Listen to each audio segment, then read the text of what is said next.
Jack Reynolds stood at the viewing port, watching as the transport ship docked with Nexus Station. The massive structure hung in space like a silver spider, its many arms extending to cradle ships of all sizes. This was it, the premier shipbuilding facility in the Galactic Alliance, and his new home for the foreseeable future. His fingers tightened around the handle of his worn toolkit.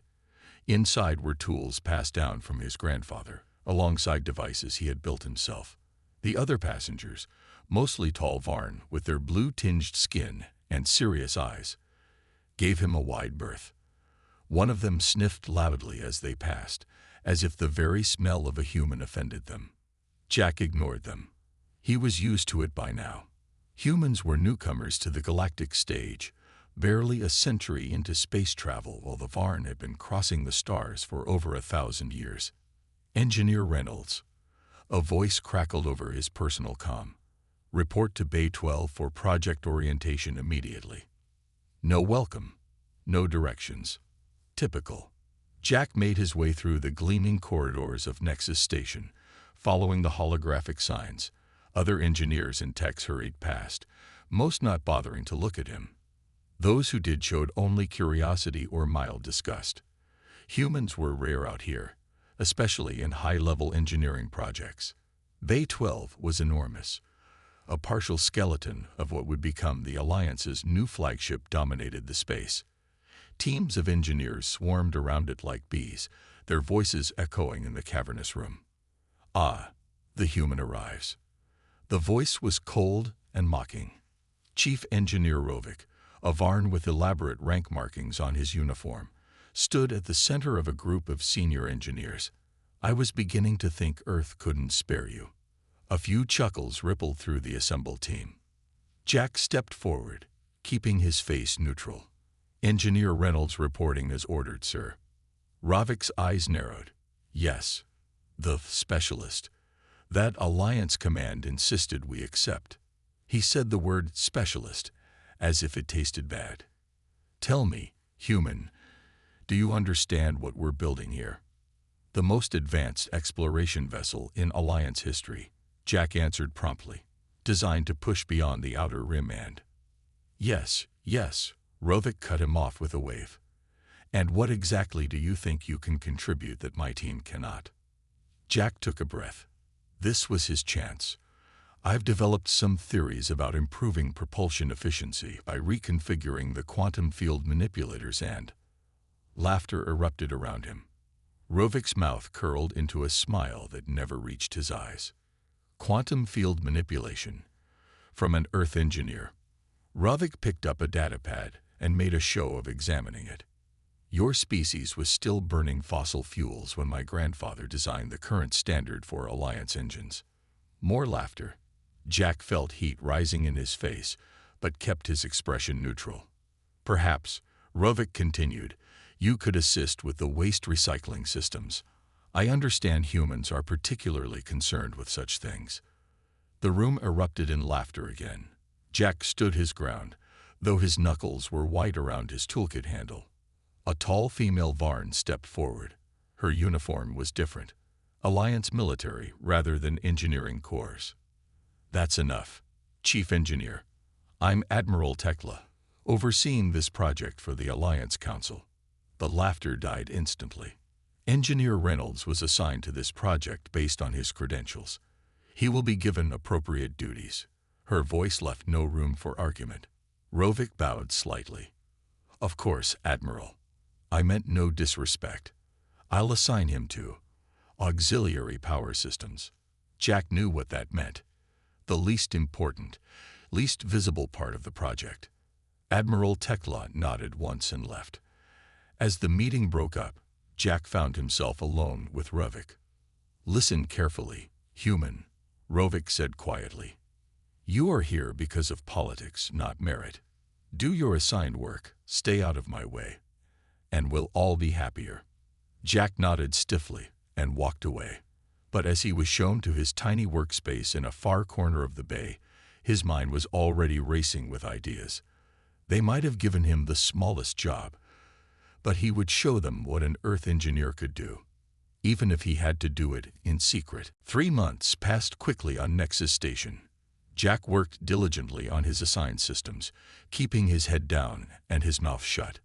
At night, in the privacy of his small quarters, he worked on his own designs, sketching improvements to the flagship's propulsion system that the Varn engineers refused to consider. Today was different. Jack could feel the tension as soon as he entered Bay 12. Engineers rushed about with worried faces, and angry voices echoed from the central meeting area. Complete failure. Rovik's voice boomed across the bay. 3 test runs, 3 failures. The quantum resonance is unstable at anything above 70% power. Jack moved closer, staying at the edge of the crowd. The main engineering team surrounded a large holographic display showing engine performance data. The numbers looked bad, very bad. "We're 6 weeks behind schedule already," said a thin Varn with science division markings. "The council is demanding answers." Rovik ran a hand over his face. "We'll have to redesign the primary accelerator coils again." "That will add another 3 months, minimum," someone muttered. Jack studied the data, his heart beating faster. He could see the problem immediately. The quantum field manipulators were configured according to standard Varn engineering principles, elegant, sophisticated, and completely wrong for what they were trying to achieve. Before he could stop himself, Jack spoke up. "The problem isn't in the accelerator coils." Every head turned. Rovik's eyes narrowed dangerously. "What did you say, human?" Jack swallowed hard but stepped forward. "The accelerator coils are fine. It's the field configuration that's wrong.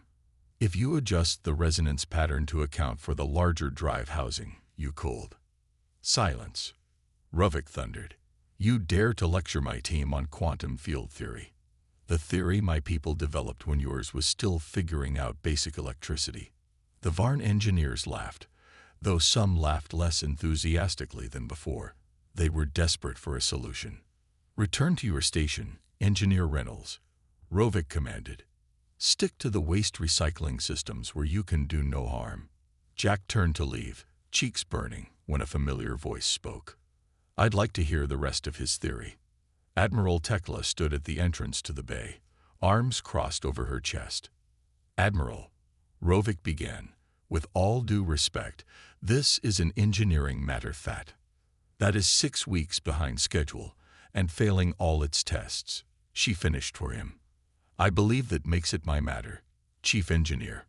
She turned to Jack. "Continue, Engineer Reynolds." Put on the spot, Jack took a deep breath. The current configuration treats the quantum field as uniform, but in a drive this size, that's not true. The field density varies based on proximity to the core. If we reconfigure the manipulators to create a progressive wave pattern instead of the standard pulse, we could stabilize the resonance and actually increase efficiency by at least 30%. Silence fell over the bay. Rovik looked like he might explode. "Interesting theory," Admiral Tekla said. "Can you prove it?" "I would need to run simulations," Jack said. "He has no access to the main computer systems," Rovik interjected quickly. "And I won't spare resources for untested theories when we have real work to do." Admiral Tekla studied Jack for a long moment. "Follow me, Engineer Reynolds. Both of you," she added when Rovik started to object. She led them to an unused office near the bay entrance and closed the door. "I've reviewed your file, Reynolds," she said.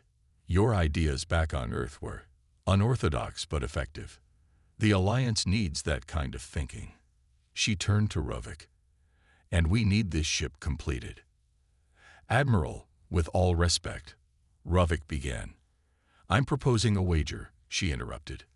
"Engineer Reynolds will be given resources to build a small prototype vessel implementing his theories.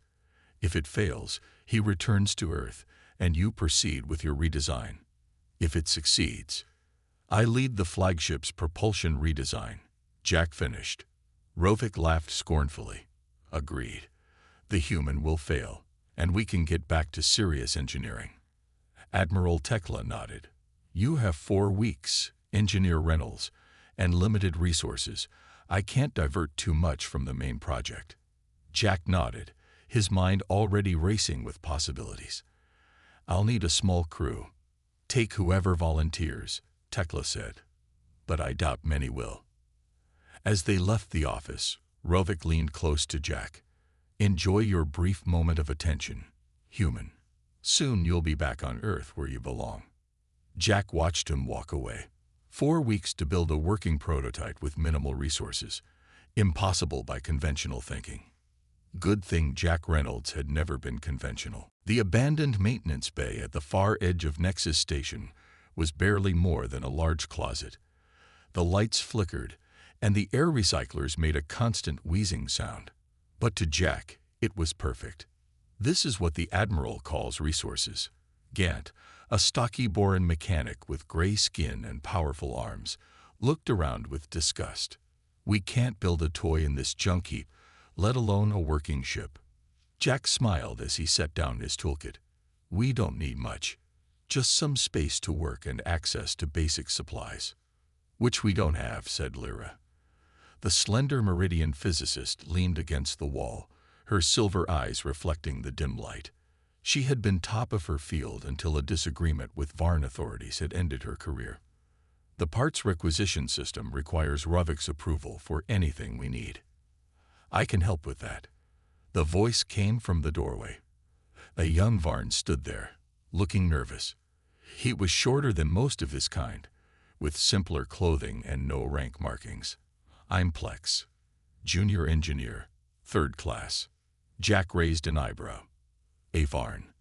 Volunteering for my team. Plex stepped inside and closed the door. I've read your work from Earth. The papers on alternative quantum field manipulation. No one else has, of course. Varn don't usually bother with human research.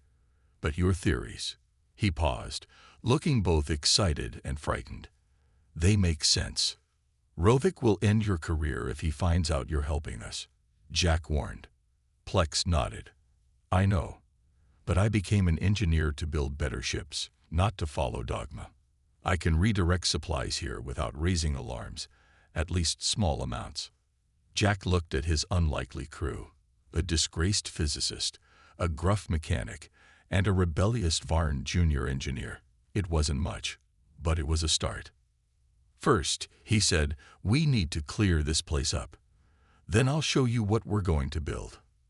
For the next week, they worked tirelessly. Jack's design took shape first as sketches, then as holographic projections using a small generator Plex had smuggled in. It was unlike anything the others had seen before. This configuration, Lyra said, studying the propulsion system design, it reminds me of water currents. Jack nodded. On Earth, we have sailing ships that use the wind and water currents to move efficiently. My grandfather built them. I'm applying the same principles to quantum fields.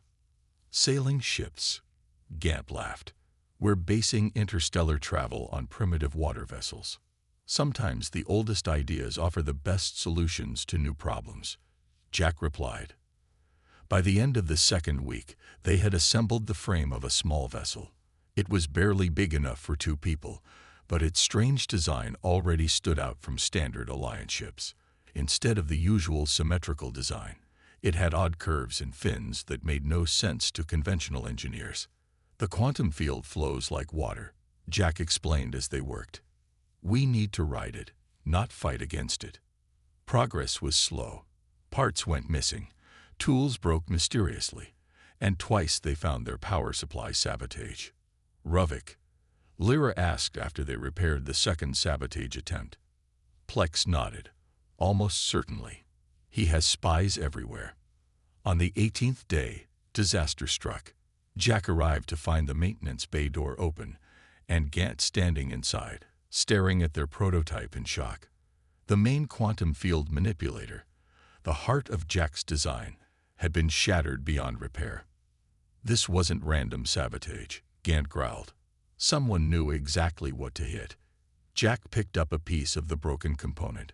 3 weeks of work, ruined.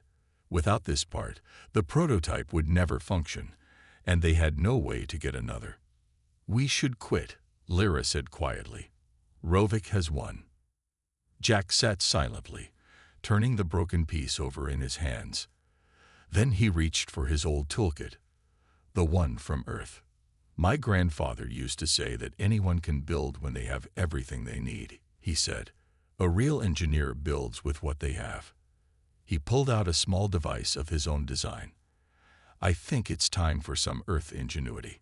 Gant, get me the scrap metal from Bay 7. Lyra, I need you to recalculate the field equations for a different material density. Plex, find me more power couplings. His team looked at him with doubt, but moved to follow his instructions. What are you going to do? Lyra asked. Jack smiled. I'm going to build something better than what they broke. Jack and his team worked through the night shift to rebuild the quantum field manipulator. Using Earth metals and his grandfather's techniques, Jack created something that looked nothing like standard Alliance technology. It was rough, with visible welds and asymmetrical parts, but the equations said it would work, and work better than before. It's ugly, Gant said, but his tone held admiration. Beauty isn't the point, Jack replied, making final adjustments. Function is.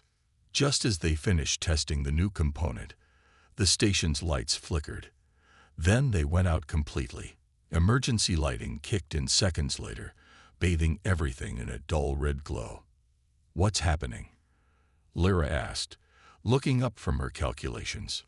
Plex checked his comm unit. Station-wide power fluctuation. Systems failing all over Nexus. They hurried out of their workshop to find chaos in the corridors. Engineers and technicians ran in all directions. Alarm sirens wailed. The main grid is failing. Someone shouted as they rushed past. Primary systems shutting down. Jack and his team made their way to Bay 12. The massive space was in disarray. The flagship's skeleton loomed in the dim emergency lighting, and engineers gathered around control panels trying to understand what had happened. Rovik stood at the center, shouting orders. When he spotted Jack, his eyes narrowed. You, he bellowed, pointing an accusing finger. This is your doing. The room fell silent as all eyes turned to Jack. What are you talking about? Jack asked, genuinely confused. Your illegal prototype. The power drain from your experiments caused a quantum resonance cascade that damaged systems throughout the station. Rovik's face was flushed with anger. Security, arrest this human and his accomplices. Station security officers moved toward them. Jack stood his ground. That's impossible, he said firmly. Our power usage was minimal, and our system wasn't even active when this happened. Lies. Rovik spat. We traced the quantum disturbance to your sector. Before Jack could respond, the bay doors slid open and Station Director Merex entered. Tall and imposing, with the characteristic blue skin of the Varn, but white hair marking his advanced age, he radiated authority. Chief Engineer Rovik, his voice was calm but cold. Explain why my station is running on emergency power. Director, it's this human, Rovik said quickly. His unauthorized experiments were conducted with my permission, interrupted Admiral Tekla, entering behind the director, and could not possibly draw enough power to affect station systems. Then explain the quantum resonance cascade, Rovik demanded. Jack's mind raced. Quantum resonance cascade. That shouldn't be possible unless. He stepped forward. Director, may I see the sensor readings from when the fluctuation began? Merex gave him a long, appraising look, then nodded. A security officer handed Jack a datapad. He studied the readings, and a chill ran down his spine. This isn't from our prototype, he said. This is an external quantum field anomaly. It's affecting the whole sector, not just the station. Director Merex frowned. Explain. The quantum fields that our ships use for propulsion are naturally occurring phenomena, Jack said. We manipulate them, but they exist independently. These readings show a natural shift in the field density, something we've never seen before. And why would you recognize this when our senior engineers do not? Rovik scoffed. Because my design works with field fluctuations instead of trying to control them, Jack answered. Standard alliance systems assume a stable field. When that assumption fails, all systems fail, Lara finished, including communications. As if on cue, a technician approached Director Merex. "Sir, we're receiving reports from throughout the sector. All ships using standard quantum drives are experiencing critical failures. Communication relays are down in 3 subsectors." The room fell silent. The implications were staggering. Without functioning ships or communication, entire star systems would be isolated. "Can you fix it?" Director Merex asked Rovik. The chief engineer's confident demeanor faltered. "We'd need to recalibrate every quantum field manipulator in the fleet. Months of work, if it's even possible." "I might have a solution," Jack said quietly. Every eye in the room turned to him. Director Merex's expression was grave. "Engineer Reynolds, if you have something to offer, now is the time." Jack took a deep breath. "Our prototype. It was designed to work with field fluctuations, not against them. The principles could be adapted to stabilize the station's systems." "Ridiculous," Rovik exploded. "We're not going to trust station safety to untested human theories." Director Merex raised a hand for silence. Admiral Tekla. "At this point," she said grimly, "we have little to lose." "Very well," the director said. "Engineer Reynolds, you have 12 hours to demonstrate your solution." Jack nodded. As everyone dispersed to handle the crisis, Rovik brushed past him. "When this fails," he whispered, "you won't just be sent back to Earth. You'll be charged with criminal negligence." Jack watched him go, then turned to his team. "Let's get to work. The fate of the station, and maybe the whole sector, depends on us now." Jack's team worked frantically in the central engineering lab, now granted access to resources they had only dreamed of before. The emergency lighting cast long shadows as they dismantled one of the station's backup field generators. "This is insane," Gant muttered as he helped Jack remove the standard field manipulator. "We're rebuilding the station's power core based on a prototype that hasn't even been tested yet." "Sometimes crazy is all you've got," Jack replied, wiping sweat from his forehead. The stakes couldn't be higher. Without a functioning power system, the station's life support would eventually fail. Lyra worked nearby, adapting Jack's equations to the much larger station systems. "The principle is sound," she said, "but scaling up this much is risky." "We need more processing power to handle the calculations," Plex said, his fingers flying over a terminal. "The station's main computer is offline." Jack thought for a moment, then reached into his toolkit. He pulled out a small device, a personal computer he had built himself back on Earth. It looked primitive compared to Alliance technology, but he had designed it for one specific purpose: modeling quantum field interactions. "Will this help?" he asked, handing it to Plex. The young Varn examined it doubtfully. "This is Earth technology. Just plug it in," Jack said with a smile. To everyone's surprise, the little computer handled the complex calculations faster than the station's backup systems. Soon they had a working model of Jack's solution, a quantum field stabilizer that would work with the natural fluctuations instead of fighting against them. "It's ready for testing," Jack announced after 10 hours of non-stop work. Director Merex and Admiral Tekla arrived to observe, along with Rovik, who watched with undisguised skepticism. "This will never work," he said. "You're risking the entire station on primitive Earth science." "Sometimes primitive is exactly what you need," Jack replied calmly. "Gant, start the power-up sequence." The modified generator hummed to life.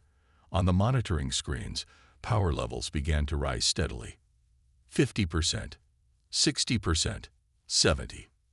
At 75%, a warning alarm sounded. "Quantum field destabilizing." Plex called out, "We're getting the same cascade effect." Rovik smiled smugly. "Just as I predicted. Shut it down before." "Wait," Jack interrupted. "This is normal." He watched the readings carefully. "The field is adapting to the fluctuations. Give it time." The alarm continued to blare. Power levels held at 75%, wavering dangerously. Reynolds, Director Merrick's warned, "If this damages my station further." "Just a few more seconds," Jack insisted, his eyes fixed on the readouts. He made a small adjustment to the controls. Suddenly, the warning lights stopped flashing. The quantum field stabilized, and power levels began to rise again. 80%, 90, 100. The main lights came on, drawing gasps from everyone in the room. Around them, systems began to restart automatically as power flowed normally again. How? Ravik stared at the readouts in disbelief. "This defies established quantum theory." "Not defies," Jack corrected. "Expands. Your theories assume the quantum field should be controlled completely. My design lets it fluctuate naturally within defined parameters, like a river flowing between banks." Director Merrick studied the power readings with astonishment. "The efficiency is 30% higher than our standard configuration, and it's adapting to the sector-wide field fluctuation," Admiral Tekla added. "This could save every ship and station affected by the anomaly." Jack nodded. "We can transmit the specifications to other affected systems as soon as communications are restored." Director Merrick turned to Ravik. "Implement Engineer Reynolds' modifications throughout the station immediately. Then prepare to transmit the specifications to other affected installations." Ravik's face flushed with anger and embarrassment, but he nodded stiffly. As the others dispersed to carry out the director's orders, Admiral Tekla remained behind with Jack and his team. "Well done, Reynolds," she said. "You've just saved this station, and possibly the entire sector." Jack smiled tiredly. "We did it together," he said, nodding to his team. "Your wager," the Admiral continued. "I believe you've more than won it. As soon as we've handled this crisis, you will lead the redesign of the flagship's propulsion system." Ravik, who had overheard, stepped closer. "Admiral, this is an emergency solution, not a proven design for our most advanced vessel." "On the contrary," she replied coolly.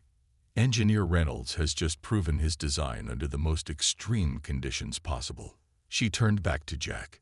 "You have 3 days to rest. Then I expect to see your complete design for the flagship." As she walked away, Jack exchanged glances with his team. They had solved one impossible problem, but an even bigger challenge lay ahead. "Ready for round 2?" he asked with a grin. Lyra, Gant, and Plex nodded. They were no longer just a collection of misfits. They were a team, and they were about to change interstellar travel forever. 3 days passed quickly. Jack and his team worked around the clock, finalizing their design for a ship that would change everything. The original prototype had been a proof of concept, but now they were building something real, a small but fully functional vessel that would demonstrate their revolutionary propulsion system. They named it Earthrise. Bay 9 had been assigned to them, a proper workspace with all the tools and materials they needed. Engineers who had laughed at Jack just weeks ago now watched with curiosity as the unusual vessel took shape. "It looks wrong," one Varn engineer commented, studying the asymmetrical design. "Ships should be balanced." "Only if you're fighting against the quantum field," Jack explained as he worked. "This design flows with it, like a leaf on water." Word spread throughout Nexus Station about the human engineer and his strange ideas. Some came to mock, others to learn. Jack welcomed them all, explaining his theories to anyone who would listen. "Today is the day," Lyra announced as they made final adjustments. "The demonstration is scheduled for the main launch bay in 4 hours." Jack nodded, checking systems one last time. Earthrise was ready. Small but elegant in its own way, the ship incorporated everything he had learned about quantum fields. Its hull gleamed under the bay lights, the unusual curves and fins making it look more like an Earth-sea creature than a space vessel. "Nervous?" Gant asked, calibrating the final control systems. "Terrified," Jack admitted with a grin. "But excited too." Representatives from every Alliance species would be watching. Admiral Tekla had arranged for the demonstration to be broadcast throughout the sector. The modifications Jack had designed had already saved dozens of stations and ships from the quantum field fluctuation. Now everyone wanted to see what else Earth engineering could do. As they prepared to move the ship to the launch bay, Plex approached Jack with a worried expression. "We may have a problem," he said quietly. "I just ran a diagnostic on the fuel mixture. The ratios are wrong." Jack frowned. "How wrong?" "Dangerously wrong. The mix was tampered with. If we try to launch with these settings, the engines would blow as soon as we engaged the quantum drive." Jack finished. He knew immediately who was responsible. Ruvik. They had less than an hour before the demonstration. Recalibrating the entire fuel system would take at least 3. "We have to postpone," Lyra said. "We can't risk it." Jack stared at the ship, thinking hard. Postponing would be the safe option, but it would also give Ruvik exactly what he wanted: more time to sabotage their work and convince others that Earth engineering was unreliable. "No," Jack decided. "We're launching today." "That's suicide," Gant protested. "The fuel mixture can be compensated for," Jack said, already moving toward the engine compartment. "We'll modify the field manipulator to handle the imbalance." "That's never been done before," Plex said, following him. "The calculations alone will have to be done on the fly," Jack finished. "I need all of you to trust me. Can you do that?" His team exchanged glances, then nodded one by one. For the next 40 minutes, they worked frantically, making adjustments that no engineer in the Alliance would have attempted. Jack's hands moved with certainty, implementing changes that defied conventional wisdom but aligned perfectly with his understanding of quantum fields. "It's time," Lyra said finally. "They're waiting for us in the launch bay." They guided Earthrise through the station corridors, drawing stares from everyone they passed. The unusual ship looked even stranger moving through the sleek, orderly environment of Nexus Station. The main launch bay was packed.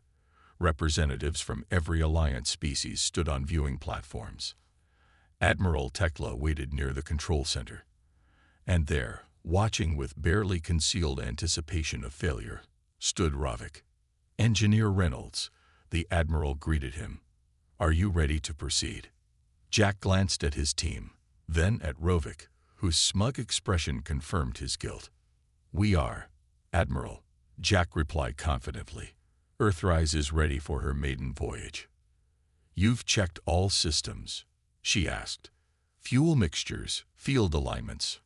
"Everything is in perfect order," Jack lied smoothly. He wouldn't give Ruvik the satisfaction. As the final preparations were made, Ruvik approached him. "I hope your primitive ship performs as expected, human," he said quietly. "It would be unfortunate if anything went wrong during such an important demonstration." Jack met his gaze steadily. "Don't worry, Chief Engineer. Earth technology is full of surprises." The launch countdown began. Jack took his place at the controls with Lyra beside him as co-pilot. Through the viewports, he could see the gathered dignitaries watching expectantly. Some looked curious, others skeptical. They had no idea what they were about to witness. Launch in 3, 2, 1. Earthrise slipped from its docking clamps and glided silently into the launch bay. Through the viewport, Jack could see the puzzled expressions on the faces of the gathered officials. The ship made barely any sound, unlike the roar of conventional engines they were expecting. Initial thrusters operating at optimal capacity, Lyra reported, her voice steady despite the tension. "Ready for vacuum transition." Jack nodded, his hands moving confidently over the controls. Opening outer bay doors. The massive doors slid apart, revealing the star-filled blackness of space. A collective murmur rose from the watching crowd. This was the moment of truth. Engaging primary drive in 3, 2, 1. Jack activated the modified quantum field manipulator. For a brief, heart-stopping moment, nothing happened. Then Earthrise lurched forward suddenly, shooting through the bay doors faster than anyone expected. The sabotaged fuel mixture caused a momentary power surge, but Jack's last-minute modifications compensated perfectly. They were clear of the station. Jack focused intently on the controls, making tiny adjustments as they accelerated. The irregular fuel mixture made the ship harder to handle, but it responded to his touch like a living thing. "Quantum field steady," Lyra announced, surprise evident in her voice. "How is this possible with the tampered fuel?" Jack smiled. "Because we're riding the wave, not fighting it. Activating full propulsion now." He pressed the final activation sequence. Behind them, the quantum field manipulator fully engaged, creating a spectacular display of controlled energy. From the station, it would look like Earthrise was suddenly wreathed in shimmering blue and gold light, ripples of quantum energy flowing over and around the unusual hull design. "We're receiving transmissions from the station," Lyra said. They're stunned." Jack grinned. "Let's show them what this ship can really do." He guided Earthrise through a series of maneuvers that would have been impossible for conventional ships. The asymmetrical design that had looked so strange in the docking bay now made perfect sense as the ship sliced through space with incredible precision and speed. Where standard Alliance vessels fought against the quantum field, Earthrise danced with it. Inside the control center on Nexus Station, sensors displayed impossible readings.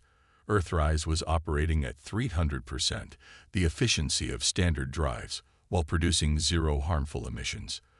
The gathered officials watched in stunned silence as the ship executed a perfect spiral around the station, then came to a complete stop in just seconds, a maneuver that should have torn any vessel apart. When Jack and Lyra brought Earthrise back to the docking bay 30 minutes later, they were met with absolute silence. The gathered crowd stared as if they couldn't believe what they had just witnessed. Admiral Tekla was the first to approach as Jack stepped out of the ship. "Engineer Reynolds," she said formally. Then a smile broke through her official demeanor. There are no words. Behind her, Director Merex nodded approvingly. "Your design has just revolutionized space travel, human. The implications are enormous." Jack looked past them to where Ravik stood, his face pale with shock, and the realization that his sabotage had failed completely. The fuel mixture was quite interesting. Jack commented loudly enough for everyone to hear. It created some unusual challenges, but as it turns out, Earth engineers are good at adapting to unexpected problems. Ravik's face flushed as several officials turned to look at him questioningly. "I'm officially placing you in charge of the flagship's propulsion redesign," Admiral Tekla announced. "And your team will be given full authority to implement your innovations throughout the project." Applause broke out, hesitant at first, then growing louder. Engineers who had mocked Jack now looked at him with new respect. Representatives from various Alliance species approached, eager to discuss potential applications of his technology for their own worlds. As the crowd surrounded him, Jack caught sight of his team. Lyra, Gant, and Plex, standing by Earthrise. They had believed in him when no one else would. He made his way to them through the crowd. "We did it," he said simply. "You did it," Lyra corrected.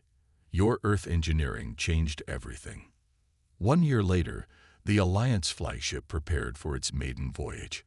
Renamed The Last Laugh at Admiral Tekla's suggestion, it incorporated all of Jack's innovations. Its quantum field drive was unlike anything the Alliance had ever built, efficient, powerful, and completely harmless to the natural environment of space. As Jack stood on the bridge as chief engineer, he thought about his first day on Nexus Station, how they had laughed at the human engineer with his strange ideas. Now those same ideas were taking humanity and the entire Alliance to the stars in ways no one had imagined possible. Sometimes, being underestimated was the greatest advantage of all.